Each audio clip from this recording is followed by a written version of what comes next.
Bem-vindos à Mente Oculta. Hoje o nosso papo é sobre a guerra que ninguém vence. Essa frase, ela é basicamente o ponto de partida de tudo. A ideia é que por trás de qualquer conflito, qualquer briga, existe uma força em comum. A raiz do problema não são os recursos, as ideologias, as fronteiras, mas algo muito mais profundo e pessoal, o orgulho.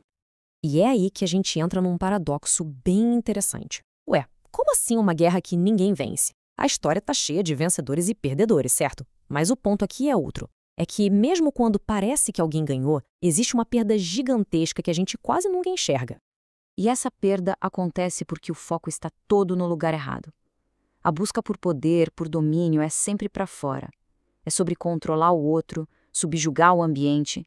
Só que ao gastar toda a nossa energia nisso, a gente se esquece do conflito que realmente importa. A batalha que travamos aqui dentro, pela nossa própria paz e autocontrole. E aqui fica bem claro, né? De um lado, a batalha externa. Essa busca por poder, por estar certo, por vencer a discussão, por dominar. Do outro, a batalha interna, que é bem mais difícil, mas, nossa, infinitamente mais recompensadora. É a busca para dominar os próprios impulsos, o próprio orgulho, a própria raiva. E não precisa ir longe para ver o preço dessa batalha externa. As guerras mundiais são talvez o maior exemplo disso. Milhões de vidas perdidas, nações inteiras destruídas, tudo em nome de quê? De ideias, de orgulho nacional, de ideologias que precisavam dominar a qualquer custo. Foi o ápice da humanidade esquecendo completamente do seu campo de batalha interior. Mas a história também nos mostra que existe uma alternativa, uma outra forma de enxergar o que significa vencer. Uma vitória que não depende da derrota de outra pessoa, mas sim da nossa própria elevação. E essa pergunta aqui, ela muda tudo. E se a nossa definição de vitória estiver, na verdade, errada desde o começo? E se a verdadeira conquista não for sobre impor a nossa vontade ao mundo, mas sobre algo completamente diferente? E aqui a gente encontra um princípio espiritual muito poderoso que fica claro nos ensinamentos de Cristo. É um modelo radicalmente oposto ao da guerra. A proposta é que a maior força que existe não está na capacidade de destruir, mas sim na capacidade de amar e perdoar, mesmo quando se é atacado. É um tipo de vitória que não deixa ninguém para trás, não deixa perdedores. Que metáfora fantástica, né? Tentar impor a paz pela força é como gritar para uma planta crescer. Simplesmente não funciona. A paz de verdade, assim como uma semente, precisa ser plantada em solo fértil, que é o coração humano, e cultivada com paciência, com compreensão e, claro, com perdão.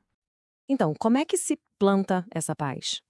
A ferramenta mais potente que existe para transformar o nosso campo de batalha interno de um lugar de guerra para um lugar de cura é o perdão. A própria psicologia nos ajuda a entender isso.